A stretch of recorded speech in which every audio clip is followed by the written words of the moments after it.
The Adventure of Tom Sawyer by Mark Twain. Longman Simplified English Series. Read by Pairin Srisom. Chapter 27. Safe. Tuesday afternoon came. The village of Petersburg still mounted. Public prayers had been said for the lost children. Most of the churches had given up the task and had gone back to their daily work, saying that it was plain that the children could never be found. Mr. Thatcher was very ill, and most of the time her mind was wandering. People said that it was heartbreaking to hear her call her child and see her raise her head and listen. Unpolished grey hair has grown almost white. The village went sadly to its rest on Tuesday night. In the middle of the night, a wild burst of ringing broke from the village bells, and in a moment the streets were swarming with excited, half-dressed people who shouted, "Get up! Get up! They are found!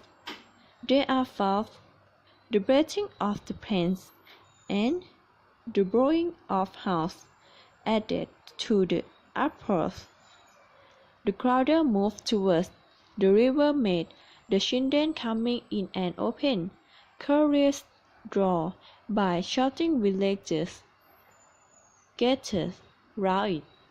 Joy its home was marched as well gloriously up the main street, cheering madly. The village was lifted up. Nobody went to the bed again. It was the greatest night the little town had ever seen. During the first half-hour, a procession of villagers made their way one by one. Daughters teachers' house, seized the self once and kissed them, shook Mr. Thatcher's hand, and wandered off raining tears all over the place. Unpolished happiness was complete, and Mr. Thatcher's nearly so. It would be complete as soon as the manager sent to the cave with the great news, researched her husband. Tom lay on the couch with the anger undetained about him and told the history of the wonderful adventure, closing with a description of their escape. He followed 2 passes as far as his crafting would rest. He followed a third to the end of the spring, and was about to turn back when he caught sight of a far-off glimmer that looked like daylight. They crowded towards it, pushing his hair, and through the door a small hole, and saw the boat Mississippi rolling by. And if it had happened to be night, he would not have seen that glimmer of daylight, and would not have explored that passage any farther. He told how the wind back broke the good news the buggy, and managed to convince her. She almost died of joy. She saw the daylight. They pressed their way off and sat and cried with gladness. Some men come along in a boat, and disbelieved Tom White thought at first, because they said, "You are 5 miles down the river below the wake, where the cave is." The boatman rowed them to a house, gave them supper, made them rest till 2 or 3 hours after dark, and then brought them home. Before daylight, the teacher and the handful of the sailors with him were informed of the great news.